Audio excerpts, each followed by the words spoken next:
Is Uber in trouble? Just 6 months into the job, the rideshare company's president, Jeff Jones, well, he's citing concerns over the company's management culture. Yeah, it was kind of a big thing, and this is just the latest in a string of bad press for Uber. Back in February, a former Uber engineer wrote a blog post in which she described a company culture that allowed for systemic sexism.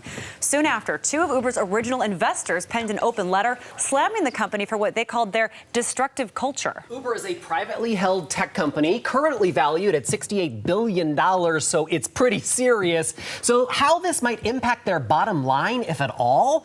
Well, they are far from the only tech company that is facing these accusations. We're kind of using the term bro culture in all of this, but really we're talking about sexist culture, and it's pretty serious. And what's really going on inside all of these fast-growing, highly successful businesses, and what does a company culture that many have called sexist mean for the future of women in tech? Taylor Soper, reporter with Geekwire. You've been doing this for 4 years over at Geekwire. We love your stuff. Thank you for being here. So what do you make of these latest headlines about Uber and this sort of what seems to be a pretty dysfunctional culture?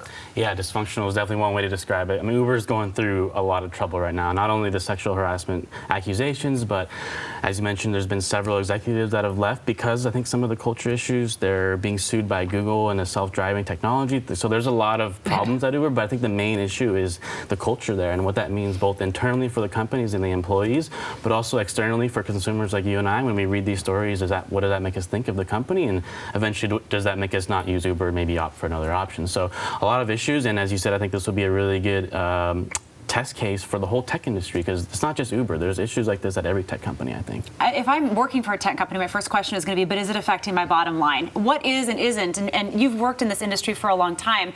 You may remember the delete Uber movement that happened a few weeks ago. Well, Uber on a call with the press recently said, well, actually, we had one of our best weeks ever. It didn't really impact us. So do you really see this impacting them? Yeah, I mean, time will tell. I don't think anyone really knows how this is really going to affect Uber's bottom line, but I think it is going to have some kind of impact long term. You know, Uber's preparing to go public. They're going to have an IPO, and this may have an impact. They're valued at $60 billion today, or I think almost 70 now, which is a ridiculous number, but that may drop as these changes happen. I think there's some turmoil at the top with the CEO, Travis Kalanick.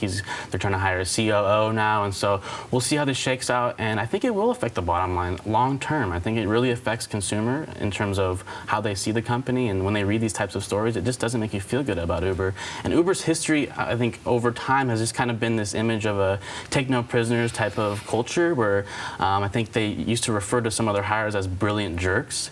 Really? As a compliment? It can be, depending on how you look at it, but just the idea of, you know, we'll sacrifice some of these cultural values for just building really cool technology, and I think that's kind of caught up to them now. Yeah, I mean, so let's talk about that. This idea of this bro culture or this jerk culture. Yeah. I mean, when does it get to a point? It is pretty widespread in tech. When does it get to a point where it starts hurting them? It clearly has helped in some ways. They created a cool product that lots of us use, but at some point, sexism and other things, sexual harassment, catches up with you. I would say so, and I think with Uber, you're seeing a company even as big as Uber and as powerful as Uber, it will affect a company like that. So, yeah, the bro culture, the jerk culture. Short term, you might be able to build a really cool product and make some money, but long term, if you want to have a company like a Microsoft or an Amazon, like right here in our backyard, you need to have a culture that's welcoming of many different perspectives, not only for your internal culture, but also the products that you make need to kind of reflect your customer base, which is not all white engineers, basically, right? So it's an issue that I think maybe has been swept under the rug or hasn't really been brought to light, I think, because it's tough if you're a victim of some of this to really come out with it. But we've seen an ex-Uber engineer named Susan Fowler. She wrote this really long piece about all the issues happening, and that kind of just took the lid off of everything. So I think more of that is going to really help, but it's a problem that it doesn't just happen within companies. I think it goes back to education and how women are perceiving the tech industry and what the opportunities are there for them. I think I saw a stat that 38% of computer science majors like 30 years ago were women, and that's down to like 17% now. And Melinda Gates is trying to advocate for that. She's been a huge proponent for getting more women, more young girls interested in STEM and the sciences. Do you think potentially that's where this solution lies?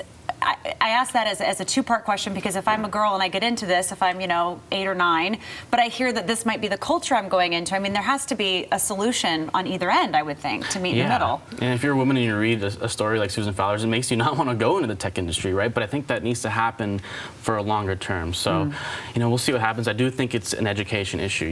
It starts when we're young and when we're learning and when we're seeing these certain things happen. So, yeah, we'll see how it happens. But you're right, Melinda Gates, she's just launched a new organization called Pivotal Ventures in Seattle, and she's really focused on the STEM issue, and she really believes that's where it needs to change first, and then that can kind of have an effect on the whole industry as a whole. Can Uber really quickly turn this around? We'll see. I don't think really quickly. I think it'll take time. They really need a big culture, change at the top. And it starts at the top with Travis Kalanick, as I mentioned. He's kind of been the driving force behind all of the things that they're doing. So, and he's admitted he does need leadership help. So we'll see what happens. The board's getting involved. Ariane Huffington, who I heard that this morning. she's really involved in the search for the new COO. And there's a bunch of other things like how they treat their drivers, how they treat their customers, how they treat their employees. So we'll see. And I think 30 years from now, it's going to be a great case study for kind of seeing how a company handles this type of thing. But we'll see, and Uber's about to go public, so there's so many things happening, and hopefully good things will happen for them. Taylor Soper with Geekwire, thank you. Thanks for having me. Great perspective. Yeah. Appreciate it. Thank you for having me.